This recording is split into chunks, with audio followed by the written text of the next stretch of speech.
The train whistle pierced the dry Colorado air as Clara Steele gripped the worn leather handle of her trunk, her heart pounding against her rib cage.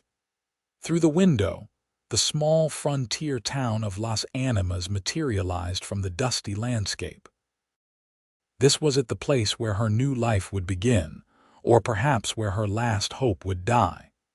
She adjusted the silk scarf that concealed the left side of her face, ensuring it was secure before the train lurched to its final stop.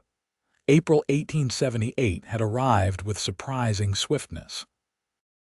Just 3 months ago, she'd been answering an advertisement in the Missouri Gazette. Established cattle rancher seeks respectable woman of good character as wife. Comfortable home offered. Las Animas, Colorado Territory. She'd responded with a carefully worded letter, a photograph taken before the fire, and prayers that by the time she arrived, Jacob Quinn would be desperate enough to accept damaged goods. The conductor called out Las Animas as the train hissed to a stop. Clara gathered her courage along with her modest belongings. She'd been explicit in her last letter about her condition, about the fire that had ravaged her family's home in St. Louis and left her the sole survivor, but not without its mark. Yet Jacob Quinn had still wired money for her passage west. Perhaps he hadn't believed her. Perhaps he thought she was being modest about minor blemishes. As passengers began to disembark, Clara remained seated, prolonging the inevitable. Finally, when most had left, she rose shakily and made her way to the exit, descending carefully onto the wooden platform. The station was smaller than she'd expected, just a weathered building with a telegraph office attached. A handful of people milled about, but none approached her. Clara scanned the faces, wondering which might belong to her future husband. The advertisement had mentioned he was 32 but offered no description beyond that. "Miss Steele." She turned toward the voice, clutching her trunk tighter. A tall man stood a few feet away, his broad shoulders outlined by the setting sun behind him. He wore practical clothes, a cotton shirt rolled up at the sleeves, work trousers, and a wide-brimmed hat that shaded his features. "Mr. Quinn?" she asked, her voice barely audible above the train's lingering steam. "Yes, madam." He stepped closer, and she braced herself for his reaction. She saw it immediately, the slight widening of his eyes as they landed on the scarf, the subtle shift in his expression as he realized what might lie beneath it. "Thank you for meeting me," she said quickly. "I understand if you've reconsidered. I was completely honest in my correspondence about my condition. I would not hold you to any obligation if Miss Steele," he interrupted gently, moving forward to take her trunk. "I received your letter. I'm glad you arrived safely." Clara stood frozen, waiting for the rejection that surely would follow this politeness. Instead, he simply gestured toward a wagon parked nearby. "It's about an hour's ride to the ranch. Are you hungry? We could stop at the cafe before heading out." "No, thank you," she whispered, following him to the wagon. Her legs felt weak with relief that he hadn't immediately turned her away, though she knew the worst was yet to come. Eventually, he would see the extent of her scars. Jacob helped her onto the seat with a careful hand, then secured her trunk in the back before climbing up beside her. As he took the reins, she felt his gaze on her profile, the unmarred right side she deliberately presented to the world. "It's not much of a town," he said as they pulled away from the station, "but it's growing. We've got the Mercantile, the saloon, a church, and Miss Harriet's cafe. Dr. Patterson comes through twice a month from Pueblo." Clara nodded, uncertain how to respond. The facade of normalcy seemed fragile, like it might shatter if she acknowledged it too directly. They traveled down the main street, and she noted the establishments he mentioned, all simple wooden structures standing defiant against the vast emptiness of the plains. Once they left the town behind, the silence between them grew heavier. The rutted trail stretched ahead, bordered by expanses of prairie grass swaying in the evening breeze. In the distance, the outline of mountains provided the only interruption to the endless horizon. "Mr. Quinn," she finally said, gathering her courage, "I feel I must be absolutely clear. The fire, it left me considerably scarred. The letter may not have conveyed the severity." He slowed the horses slightly and turned to look at her more fully. His eyes were a deep blue, she noticed, steady and thoughtful. "Miss Steele, may I speak plainly? Please do. I don't expect perfection. I advertised for a wife because I need a partner, not because I'm looking for a pretty ornament. My ranch is small but growing, and it's hard work every day. If you're willing to share that work, then your appearance matters little to me."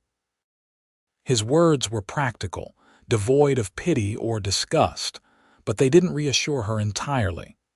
She'd heard kind platitudes before, followed by barely concealed revulsion once the scarf was removed. "You haven't seen them yet," she said softly. "No, madam, I haven't," he agreed. "And you don't need to show me until you're ready. But I will say this, your scars tell me you're a survivor, Miss Steele. Out here, that quality is worth more than unblemished skin." Clara's breath caught. The words were simple but struck her with unexpected force. She'd spent the last year being viewed as a victim, an object of pity and discomfort. No one had ever suggested her scars represented strength. The remainder of the journey passed with sporadic conversation. Jacob pointed out landmarks and told her about neighboring ranches. He mentioned his small herd of cattle, the vegetable garden he'd started, and the recent addition of a milk cow. Clara found herself listening intently, trying to imagine her place in this landscape so different from the city she'd left behind. As twilight deepened, they crested a small rise and Jacob pointed ahead. "That's Quinn Ranch. Not much to look at yet, but it's home." A modest cabin stood in a shallow valley, smoke rising from its chimney. A barn and corral sat nearby, with a few outbuildings scattered around the property. It was indeed small, but there was something appealing about its neat appearance: the straight fence lines, the swept yard, the glass windows that reflected the last light of day. "It's lovely," she said, meaning it. Jacob's smile was brief but genuine. "I built the cabin myself. Started with just a one-room shelter when I claimed the land 5 years ago. Added on bit by bit." As they drew closer, Clara noticed a woman emerging from the cabin door. "That's Mrs. Wilkins," Jacob explained. "Neighbor's widow who comes by twice a week to help with cooking and washing. I asked her to stay on today to welcome you. Thought you might appreciate another woman's company." The thoughtfulness of this gesture surprised Clara. She'd expected to be thrust immediately into the role of wife and housekeeper, not to be given time to acclimate. Mrs. Wilkins was a stout woman in her 60s with gray hair pulled into a tight bun. She stood on the porch with her hands folded at her waist, watching their approach with undisguised curiosity. "Welcome to Las Animas, Miss Steele," she called as Jacob brought the wagon to a halt. "I've got supper waiting and fresh linens on the bed." Jacob helped Clara down from the wagon. "Mrs. Wilkins will show you around while I tend to the horses." Clara followed the older woman into the cabin, grateful for the reprieve from Jacob's presence, however kind he'd been so far. The interior was simple but surprisingly comfortable: a main room with a stone fireplace, sturdy wooden furniture, and shelves lined with books. A curtain separated the living area from what she presumed was the bedroom. "He's a good man, Mr. Quinn," Mrs. Wilkins said matter-of-factly as she ladled stew into bowls. "Works hard, doesn't drink much, attends church regular. You could do worse for a husband." "I'm sure that's true," Clara replied carefully, "though we've not yet discussed whether the arrangement will proceed." Mrs. Wilkins looked up sharply. "He sent for you, didn't he? Paid your way?" "Yes, but he hasn't. Seen me properly yet?" Clara touched the scarf at her cheek. The older woman's expression softened slightly. "Jacob Quinn isn't one to judge by appearances, miss. His own mother had a birthmark covered half her face. He's seen hardship too, lost his brother in the war, his father to pneumonia right after. Been making his way alone since he was 20. This information settled in Clara's mind as they ate supper together, Jacob returning from the barn to join them. The conversation remained polite but superficial, all of them aware of the uncertainty hanging over the arrangement. After the meal, Mrs. Wilkins prepared to leave. "I'll be back Thursday," she told Jacob, "unless you need me sooner." Once they were alone, the cabin seemed much smaller. Clara stood awkwardly by the fireplace, unsure of what came next. "There's a bedroom through there," Jacob said, gesturing to the curtained doorway. "I'll sleep out here tonight. Mr. Quinn, Jacob, please." "Jacob, then." She took a deep breath. "I think we should resolve this uncertainty now. You've been very kind, but I'd rather know your true reaction than wonder." Before he could respond, she reached up and slowly unwound the silk scarf. The air felt cool against the exposed skin of her neck, her jaw, her cheek. She turned fully toward him, tilting her face to the lamplight. The scarring extended from just below her left eye down her neck and disappeared beneath her high-collared dress. The skin was mottled pink and white, pulled tight in places where it had healed improperly. One side of her mouth curved slightly downward from the damage. She watched his face carefully, searching for the telltale signs of disgust. She'd come to recognize the quick aversion of eyes, the forced smile, the careful neutrality that masked revulsion. Jacob's gaze remained steady. He truly looked at her without flinching or looking away. "The fire trapped me upstairs," she said into the silence. "The doctors said it was a miracle I survived at all." He nodded slowly. "How long ago?" 14 months. My parents and younger brother didn't make it out." Jacob moved to the stove and poured 2 cups of coffee. He handed one to Clara before settling into a chair. "My brother Daniel and I went to war together," he said quietly. "He took a bullet meant for me at Vicksburg. I carried him for 3 miles looking for a field hospital, but he was gone before we got there." He sipped his coffee. "For a long time after, I couldn't understand why I was spared when he wasn't." Clara sat in the chair opposite him, still holding the scarf in her lap. "Do you understand now?" "Not entirely. But I learned to stop asking why and start asking what I was going to do with the life I still had." He met her gaze directly. "Is that why you answered my advertisement? To figure out what comes next?" The question was unexpected but perceptive. "Partly," she admitted. "In St. Louis, I became invisible. People who had known me for years could suddenly no longer look at me. The pittance from my parents' estate was running out, but mostly—" She hesitated. "Mostly, I wanted to go somewhere no one knew who I had been before." "And who were you before, Clara?" The use of her first name startled her. "The pretty daughter of a successful merchant." "I played piano at social gatherings and expected to marry well. I had no useful skills and no understanding of how fortunate I was. And now I know that beauty is fleeting and security is an illusion." She gestured to her scarred face. "This taught me that much at least." Jacob nodded slowly. "Life out here will teach you more of the same. Nothing's guaranteed, not rain, not harvest, not cattle prices. Every winter could be your last if you're not prepared." He set his cup down. "But there's freedom in it too. No one cares who your father was or what you look like. They care if you work hard and deal honestly." Clara felt something unwind in her chest, a tension she hadn't realized she'd been carrying. "Does this mean you still wish to proceed with our arrangement?" "That depends," he said. "I meant what I wrote in my letters. I need a partner, not just a wife in name. Someone who's willing to learn ranch work, who won't wilt at the first hardship. Is that something you want? I don't know much about ranching, she admitted, but I'm stronger than I look and I'm willing to learn.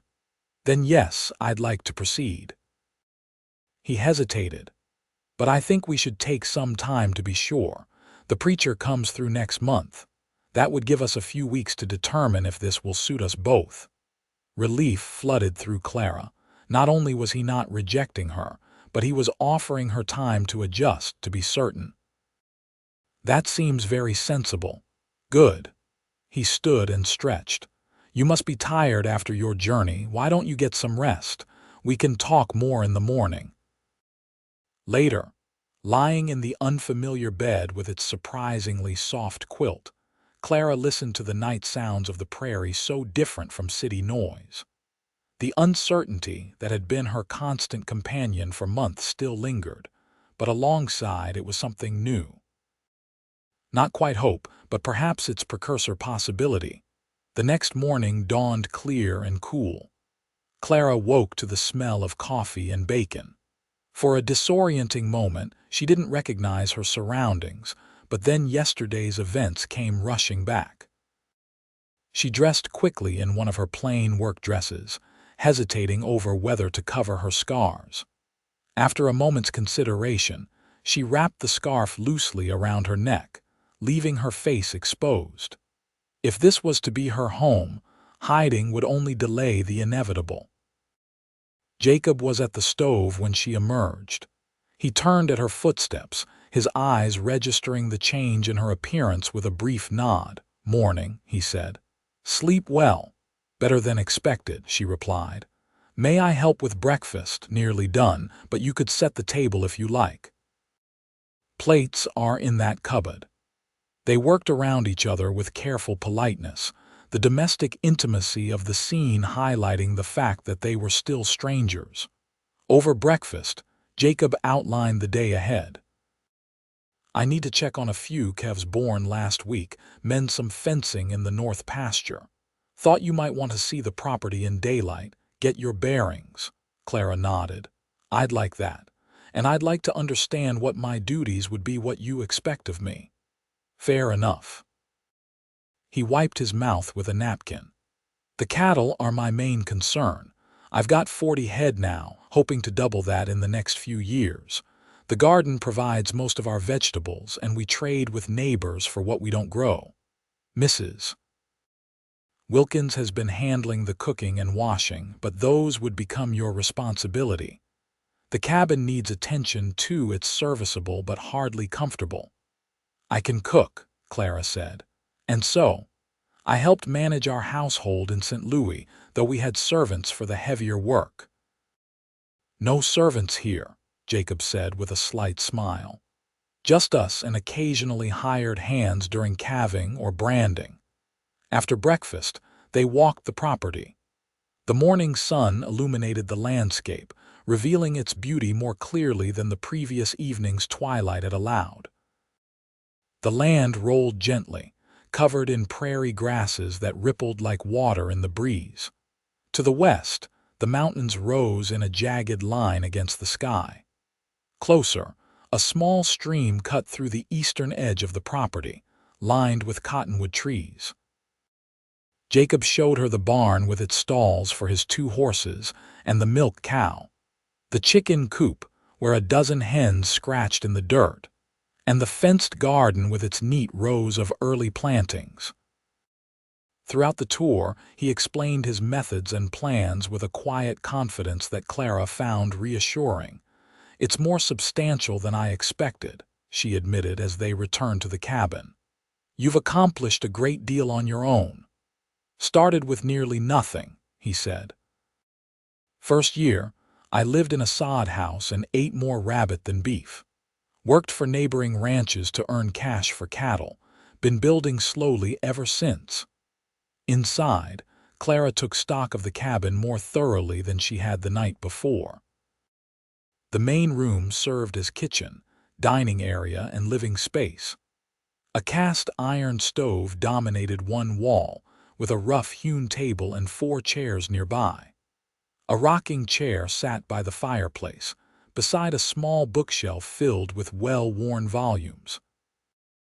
The bedroom contained just a bed, a chest for clothing, and a washstand with a cracked mirror. "It needs a woman's touch," Jacob said, watching her assessment. "Never saw much point in making it homey just for myself." Clara ran her fingers along the wooden mantel, noting the fine layer of dust. "I could start today, cleaning, organizing, if you like. I'll be working outside most of the day.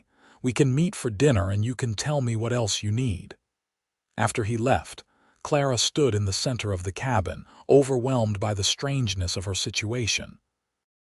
Yesterday morning, she'd been on a train, terrified of what awaited her. Now she was standing in what might become her home, married to a man she barely knew.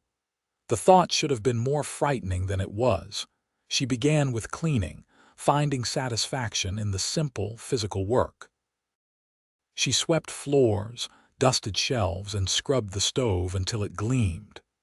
In a trunk by the fireplace, she discovered linens that needed mending and set them aside for later. By midday, the cabin already felt different, brighter, more ordered. Outside, she could occasionally glimpse Jacob moving about the property, leading his horse or carrying fence posts. Once, she caught him watching her through the window, his expression thoughtful. When he returned in the late afternoon, Jacob paused in the doorway, taking in the transformed space. "You've been busy." "There's still much to do," Clara said, suddenly self-conscious. "But it's a start. It's a good start." He hung his hat on a peg by the door, found some things you might want. From his pockets, he produced a handful of wildflowers and placed them on the table. Thought they might brighten things up. The simple gesture touched Clara unexpectedly. She gathered the flowers and looked around for something to put them in, finally settling on a mason jar filled with water. "Thank you. They're lovely." That evening, they shared another meal, their conversation gradually becoming more natural. Jacob told her about his neighbors, the Hansons, to the north with their 7 children, old Mr. Jenkins to the east who'd fought in the Mexican War, the Wilkins family whose farm had struggled since Mr. Wilkins's death 2 winters ago. "Is that why Mrs. Wilkins works for you?" "Financial necessity," Clara asked. Jacob nodded. "Her son tries to help, but he's got his own family to support. She wouldn't accept charity, but she'll accept fair pay for honest work. She seems to think highly of you." A faint flush colored his cheeks. "Mrs. Wilkins likes to see the best in folks." "Or perhaps she sees you clearly," Clara said softly. Their eyes met across the table, and something shifted in the air between them, a moment of connection that surprised them both. The days fell into a pattern. Jacob worked from dawn until dusk, tending to the cattle, repairing equipment, and preparing for the coming summer. Clara transformed the cabin bit by bit, cleaning, organizing, and adding small touches that made the space more welcoming. She took over the cooking from the second day, pleased when Jacob complimented her chicken stew and cornbread. On her 4th day at the ranch, Clara ventured to the garden. The neat rows of vegetables were well maintained, but weeds had begun to sprout between them. She knelt in the soft earth and began pulling them methodically, finding unexpected peace in the repetitive task. The sun warmed her back as she worked, and she eventually unwound the scarf from around her neck, letting the air touch her scarred skin freely. She was so absorbed in her task that she didn't hear Jacob approach until his shadow fell across the ground beside her. "You don't have to do that," he said. "The garden can wait." Clara looked up, instinctively raising a hand to cover her scars before catching herself and lowering it. "I don't mind. It's satisfying to see the rows cleaned up." He crouched beside her, examining her progress. "You've got a good eye for what's weed and what's vegetable. Most city folks can't tell the difference." "My mother kept a small garden behind our house in St. Louis," she explained. "Nothing like this, just herbs and a few flowers, but I used to help her." Jacob nodded, then reached out unexpectedly. His fingers hovered near her cheek. "The sun's strong out here. Your skin might be sensitive. Do you have a hat?" Clara's breath caught at his nearness. "In my trunk." "I didn't think of it. I'll fetch it for you." He stood and walked back to the cabin, returning moments later with a straw bonnet. Instead of simply handing it to her, he placed it gently on her head, his fingers brushing against her hair as he secured the ribbon beneath her chin. "Thank you," she murmured, acutely aware of how close he stood. "Can't have my future wife getting sunstroke her first week in Colorado," he said, the corner of his mouth lifting in a slight smile. "My future wife." The words lingered in Clara's mind long after Jacob returned to his work. They hadn't spoken explicitly of marriage since that first night, both of them seemingly content to let the arrangement evolve naturally during their trial period. But hearing him refer to her that way made it suddenly more real. That evening, as they sat on the small porch watching the sunset paint the sky in brilliant oranges and pinks, Clara found the courage to ask a question that had been on her mind. "Why did you advertise for a wife? Surely there are unmarried women in the area." Jacob was silent for a long moment, considering. "There are a few," he finally said. "Daughters of neighboring ranchers mostly, but I've known them all since they were children. Seemed too much like marrying a sister." He shifted in his chair. "And truth be told, most local girls want more than a small ranch with uncertain prospects. They've seen how hard their mothers work and dream of town life, or at least marriage to one of the established ranchers with big houses and hired help. And you thought a stranger might have more reasonable expectations." He chuckled softly. "Something like that, or at least different expectations. Someone who might appreciate what I'm building here without comparing it to what their neighbor has." Clara nodded, understanding. "In your advertisement you mentioned wanting a woman of good character. What did you mean by that?" "Someone honest," he said without hesitation. "Hard-working, kind, the sort of person who keeps their promises and treats others fairly." He glanced at her. "The sort of person who admits their flaws up front rather than hiding them until after the wedding." She recognized his reference to her letter about her scars. "I couldn't bear to arrive under false pretenses, only to face rejection when you saw me." "That kind of honesty takes courage," he said simply. "It spoke well of your character." The compliment warmed her. "And what of your character, Jacob Quinn? Mrs. Wilkins sings your praises, but what would others say about you?" He considered this, rubbing his jaw thoughtfully. "Most would say I'm fair in my dealings, stubborn when I believe I'm right, not much for social gatherings or idle talk." A smile tugged at his lips. "Some might say I'm too serious. Are you? Probably." His expression sobered. Life hasn't offered much occasion for frivolity. Clara studied his profile in the fading light, the strong line of his jaw, the slight furrow between his brows that suggested habitual concentration, the way his eyes seemed to look beyond the horizon to something only he could see. "I used to be quite frivolous," she admitted. "Concerned with dresses and parties and what the right people thought of me." Her hand unconsciously touched her scarred cheek. "The fire changed that, of course, but sometimes I wonder if I've simply exchanged one form of vanity for another." "How so?" Jacob asked, turning to face her fully. "Before, I was vain about my beauty. Now I'm preoccupied with its loss. Either way, I'm still defining myself by my appearance." Jacob was quiet for a moment. "There's wisdom in recognizing that," he finally said. "Most people never see beyond their own reflections." The conversation shifted to practical matters, then plans for the next day. Supplies needed from town. A leak in the barn roof that needed patching before the summer thunderstorms arrived. But something had changed between them, a deeper understanding taking root. As they prepared for sleep that night, Clara paused at the bedroom doorway. Jacob. He looked up from where he was arranging his bedding on the floor near the fireplace. Yes, thank you for giving me this chance, for seeing more than my scars. His expression softened. Thank you for taking a chance on a stranger and his modest ranch, for seeing more than most women would. Their eyes held for a long moment before Clara nodded slightly and disappeared behind the curtain. The following week brought new challenges.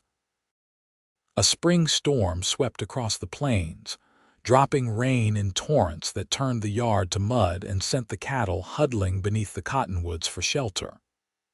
Jacob worked through the downpour, checking fences and ensuring none of the animals had wandered into the flash flood-prone creek bed.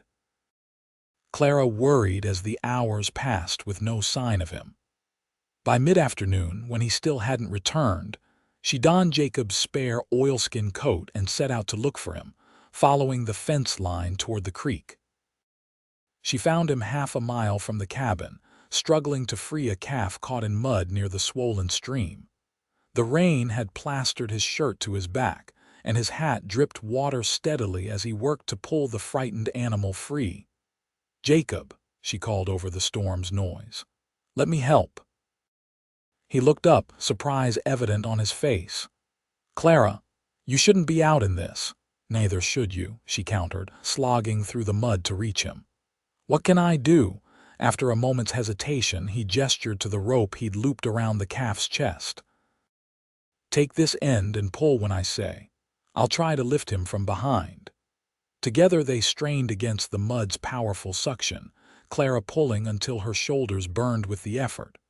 Finally, with a loud sucking sound, the calf broke free. It staggered forward a few steps before finding its footing, bleating plaintively. "His mother's nearby," Jacob said, wiping rain from his eyes. "She'll find him once we're gone." He looked at Clara, truly seeing her now soaked to the skin, mud splattered across her dress and face, but eyes bright with accomplishment. "You're stronger than you look." "I told you I was," she replied, unable to suppress a smile despite the rain streaming down her face. He laughed then, a genuine, full laugh that Clara realized she'd never heard from him before. The sound warmed her despite the chill of her wet clothes. "Come on," he said, still smiling. "Let's get back before we both catch our death." They returned to the cabin together, the calf crisis averting any awkwardness as they shed their sodden outer layers by the door. Clara stoked the fire to blazing while Jacob fetched dry clothing from the bedroom for her and stepped outside to change his own wet garments in the barn. When he returned, Clara had coffee brewing and was wringing water from her hair with a towel. She'd changed into a simple cotton dress and without thinking had left her scarf off in the rush to get warm. "That coffee smells like heaven," Jacob said as he entered, bringing a gust of damp air with him. Clara turned, suddenly aware of her exposed scars. But Jacob's eyes barely flickered to them before meeting her gaze. "You'll make a fine rancher's wife," he said, accepting the cup she offered. "Most city women would have stayed safely indoors during a storm like this." "Most city women haven't survived a fire," she replied. "After that, a little rain hardly seems threatening." He studied her over the rim of his cup.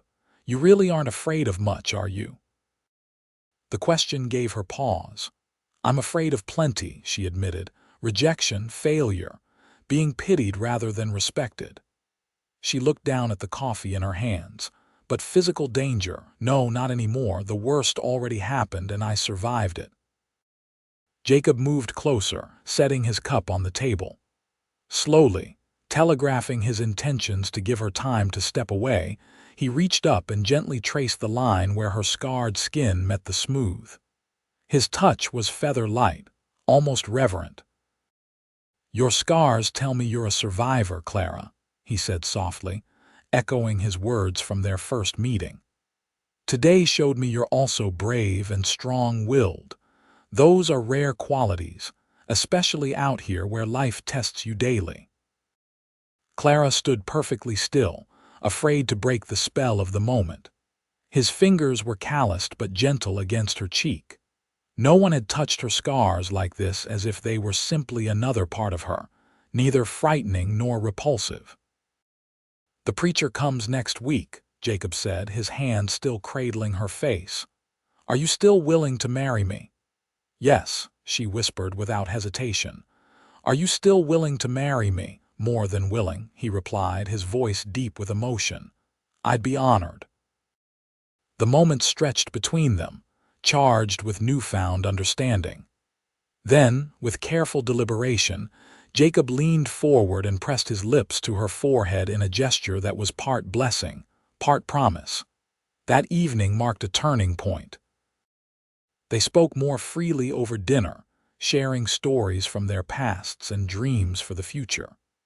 Jacob described how he'd saved for years to buy his first cattle, working ranch jobs from Texas to Wyoming before settling in Colorado. Clara told him about her childhood in St. Louis, her love of books, and her secret ambition to someday write stories of her own. "There's a trunk of books in the barn loft," Jacob mentioned. "My mother's collection. I haven't looked at them in years, but they're yours if you want them." The next day, they retrieved the trunk together. Inside, Clara found dozens of volumes, novels, poetry collections, and practical guides to everything from gardening to home remedies. She ran her fingers over the spines reverently. "Your mother had wonderful taste," she said, lifting out a well-worn copy of Jane Eyre. "She taught school before she married my father," Jacob explained. "Reading was her great passion. She read to us every night, even when we were old enough to read for ourselves." Clara glanced at him, noticing the softness that entered his expression when he spoke of his mother. "You must miss her very much." "Every day," he admitted. "She'd have liked you, I think. She always said character mattered more than circumstances." The week passed quickly as they prepared for both the wedding and their life together afterward. Jacob rode into town for supplies, returning with fabric for new curtains, seeds for the garden, and a small gold band that had belonged to his grandmother. "It's not fancy," he apologized as he showed it to Clara. "I can save for a better one once the cattle sell this fall." "It's perfect," she assured him, trying it on her finger. It fit as if it had been made for her. The night before the preacher's expected arrival, they sat on the porch as had become their custom, watching the stars emerge in the vast Colorado sky. The air was warm, carrying the scent of grass and distant rain. "Are you nervous?" Jacob asked, breaking a comfortable silence. "About tomorrow," Clara considered the question honestly. "Not about marrying you," she said, "but about being a proper wife, meeting your expectations. That does make me nervous." "I don't have many expectations beyond what we've already established," he said. "That we'll work together, be honest with each other, build something worthwhile." "And children?" she asked quietly. It was a topic they hadn't discussed. Jacob turned to face her in the darkness. "I'd like children, yes. But I know that might not be possible for any number of reasons. It's not a condition of our marriage." His sensitivity touched her deeply. "The doctors said there was no physical reason I couldn't have children," she offered. "The scars don't extend elsewhere." "Then we'll welcome them if they come," he said simply, "and be content if they don't." The preacher arrived the following afternoon, a traveling minister named Reverend Thomas, who served the scattered ranches and small settlements throughout the territory. He was a jovial man in his 50s with a booming voice and kind eyes that showed no reaction to Clara's scarred face. Mrs. Wilkins came to witness the ceremony, along with the Hanson family from the neighboring ranch, Carl and Ingrid with their 7 children ranging from toddler to teenager. They filled the small cabin with warmth and good wishes, the children wide-eyed at the novelty of a wedding.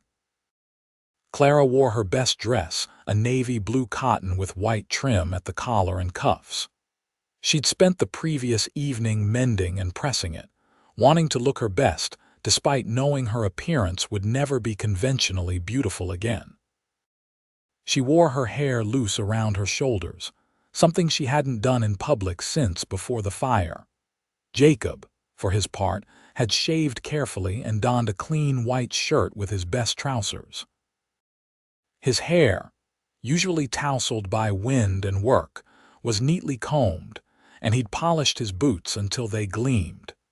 They stood before the preacher in the center of the main room, surrounded by their small gathering of witnesses.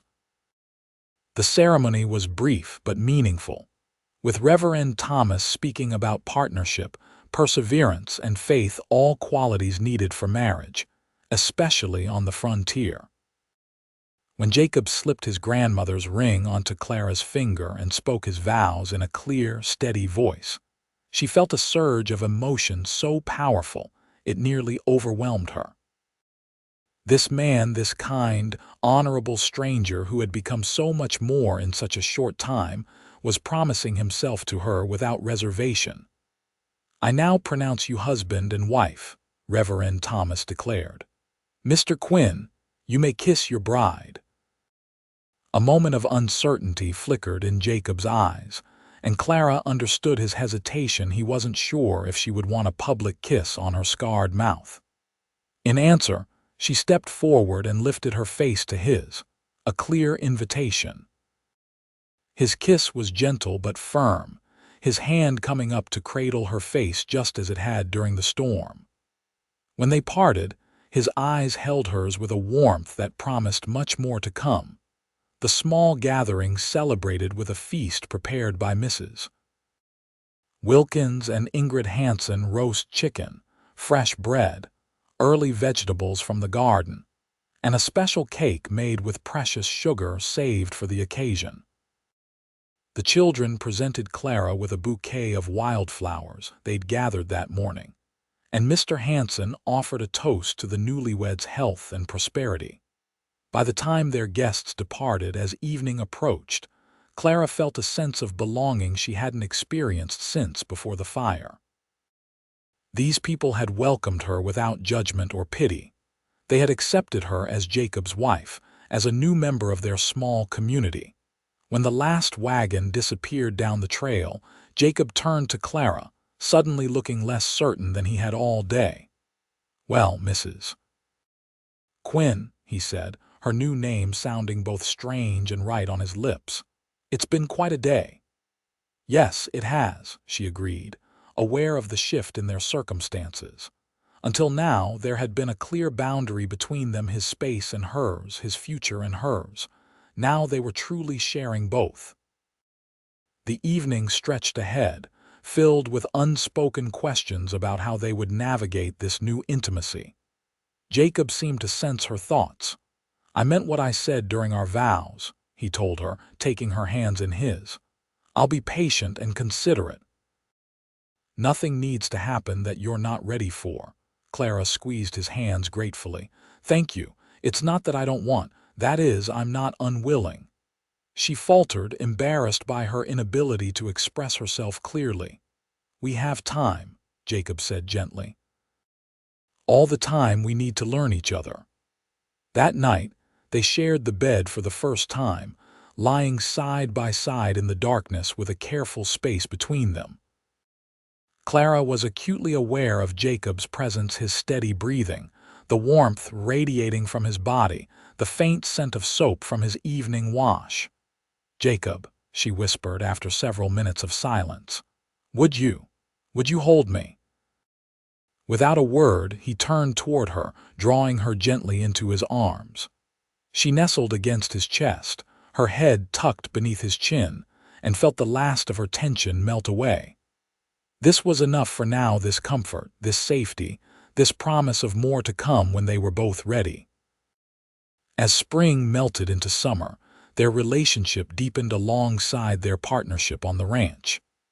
Clara learned to milk the cow, gather eggs without getting pecked, and tend the garden through Colorado's unpredictable weather. Jacob showed her how to ride, starting with his gentlest mare, and taught her to recognize the signs of approaching storms in the distant clouds. Their physical relationship progressed naturally as their trust in each other grew. Clara's initial self-consciousness about her scars diminished as Jacob consistently treated them as simply another part of her, neither focusing on them nor ignoring them. The first time they made love, 2 weeks after their wedding, his tenderness brought tears to her eyes not from pain, but from the overwhelming realization that she was truly accepted, truly desired, exactly as she was. In July, a heat wave settled over the plains, making work outdoors nearly unbearable by midday. They adjusted their routines, rising before dawn to complete the most strenuous tasks in the relative cool of early morning. One particularly scorching afternoon, Jacob suggested they ride to a spot he knew on the creek where the water pooled deep enough for swimming. "It's completely private," he assured her, noticing her hesitation. "No one for miles." The idea of cool water was too tempting to resist. They packed a simple picnic and rode out, finding the promised pool shaded by cottonwoods and willows. The water was clear and inviting, rippling gently where it spilled over rocks at one end. Jacob dismounted and helped Clara down from her horse. "No one will see," he said again, understanding her concern. Since the fire, she had never fully undressed in daylight, even with him. She nodded, finding courage in his unwavering acceptance. They undressed and slipped into the water together, the coolness a blessed relief after weeks of heat. Clara felt strangely liberated as she floated on her back, her scarred skin exposed to the dappled sunlight filtering through the leaves above. Jacob swam to her side, his expression open with admiration. "You're beautiful," he said simply. "You don't have to say that," she replied, though the words pleased her. "I don't say anything I don't mean." He drew her closer in the water. "You are beautiful to me, Clara, not despite your scars, but with them. They're part of the woman I've come to love." The word hung between them the first time either had spoken of love. Clara's heart quickened as she met his steady gaze. "I've come to love you too," she admitted, the truth of it washing through her with unexpected force. "I didn't expect to, not so soon, not after everything. But I do." His smile was radiant as he pulled her into a kiss that expressed everything words couldn't. They made love there in the sheltered pool, their bodies moving together with newfound abandon. All barriers, physical and emotional, finally dissolved between them. Afterward, they lay on a blanket in the dappled shade, the summer heat drying their skin as they shared the bread, cheese, and early apples they'd brought. Clara felt a contentment she'd never known before, a sense that she was exactly where she belonged, with exactly the right person. "I've been thinking," Jacob said as they watched clouds drift across the blue expanse of sky, "about expanding the ranch. The Peterson place to the south might be available soon. Old man Peterson's talking about moving to Denver to live with his daughter. How much land is it?" Clara asked, intrigued by the idea of growth, of permanence.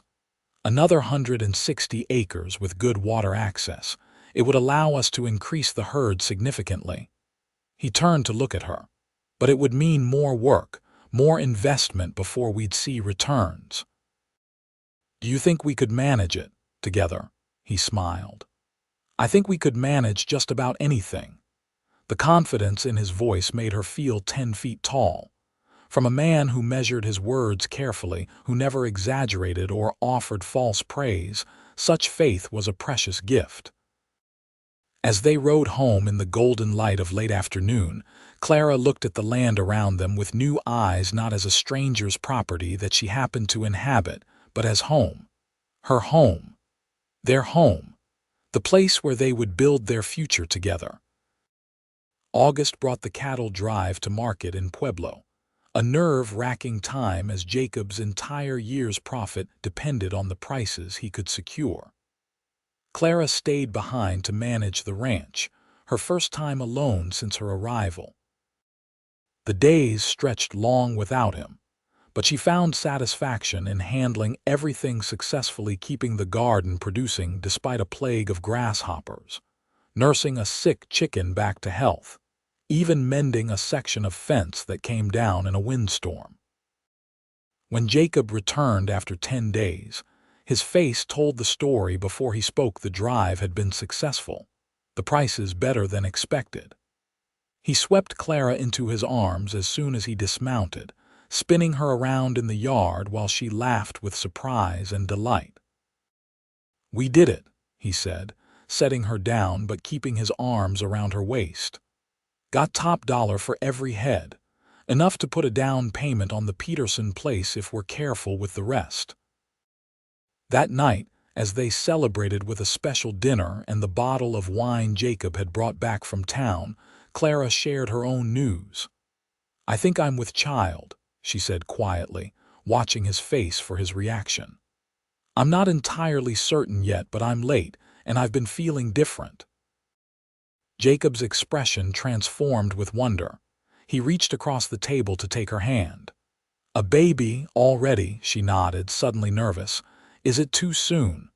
"We've been married only a few months." "It's perfect," he interrupted, his voice thick with emotion. "A child of our own, a family." The word family hung in the air between them, weighted with meaning for two people who had lost so much. They were building something new from the ashes of their pasts, something strong and true and lasting. As autumn painted the prairie in gold and russet, Clara's pregnancy was confirmed. Her body changed gradually, the gentle swell of her abdomen a daily reminder of the new life growing within her. Jacob became even more protective, insisting she rest more and taking on additional tasks himself, despite her protests that she was perfectly capable of continuing her normal work. They made plans for the baby's arrival, due in early spring. Jacob began building a cradle in the evenings, carefully selecting wood and working it smooth with his knife and sandpaper. Clara sewed tiny garments from soft flannel, her needle flying as she imagined the child who would wear them. Winter descended with its familiar harshness, but the cabin had never felt warmer or more secure. They had laid in ample supplies, food preserved from the garden, firewood stacked high against the cabin wall, feed for the animals stored in the barn loft. On snowy evenings, they sat before the fire while Jacob read aloud from his mother's books, his deep voice bringing the stories to life while Clara worked on her sewing. Sometimes, he would place his hand on her growing belly, marveling when he felt the baby move. "Strong," he'd murmur. "Like its mother." "And stubborn," Clara would counter with a smile. "Like its father." By February, heavy snow had isolated the ranch, making travel to town impossible. Jacob worried about Clara's confinement, still months away but approaching steadily. "Mrs. Wilkins knows about birthing," Clara reassured him, "and I'm healthy. Women have been having babies without doctors since the beginning of time." "Not my wife," he said, his concern evident. "Not my child." She touched his face gently. "We'll be fine, all of us." When spring finally arrived, melting the snow and bringing new life to the land, Clara felt ready for what lay ahead. The baby was active now, kicking and turning as if eager to join the world. Jacob had finished the cradle and a small chest for the baby's things, and Clara had prepared everything needed for the birth with Mrs. Wilkins's guidance. Their son arrived on a clear April morning in 1879, exactly 1 year after Clara had first stepped off the train in Las Animas. The labor was long but uncomplicated, with Mrs. Wilkins attending, and Jacob pacing anxiously outside until the first cry announced the baby's arrival.